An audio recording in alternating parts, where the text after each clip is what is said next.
Bilis Hermoso, ikaw yung inaaresto sa mga kasong pagnanakaw ng relo ng mga palma, pagsabuatan sa pagnanakaw at paggugulo o unjust vexation. Anong pinagsasasabi ninyo? Ikaw ay may karapatang manahimik. Anumang sabihin mo ay maaaring gamitin laban sa iyo ng hukuman. Ikaw ay may karapatang magkaroon ng abogado habang iniimbestigahan. Kung hindi ka makakakuha ng abogado, isa ang itatalaga ng gobyerno para sa iyong nang walang bayad. Naintindihan mo ba ang iyong karapatan?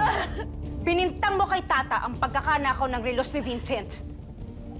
Malakas nga ang kutob ko na ikaw ang nagpalason sa akin. Margaret, magunos dili ka naman. Hindi magagawa ng anak ko yun. Nagkakamali ka. Isa ka ba? Papaimbestigahan kita! Kapag nalaman ko na may kinalaman ka sa pinagagagawa ng anak mo, papakulong kita! Sir Gov, hindi ko magagawa ng anak ko to. Tita Margaret. Margaret, Mama, hindi ko po yun kayang gawin. Please, maniwala po kayo sa akin. Hindi kami ni Mami masasamang tao. Margaret. Don't call me Mama! Takpan niyo na na! Takpan niyo na na!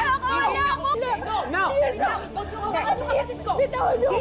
Wala ako! Wala ako kukunin ang anak ko!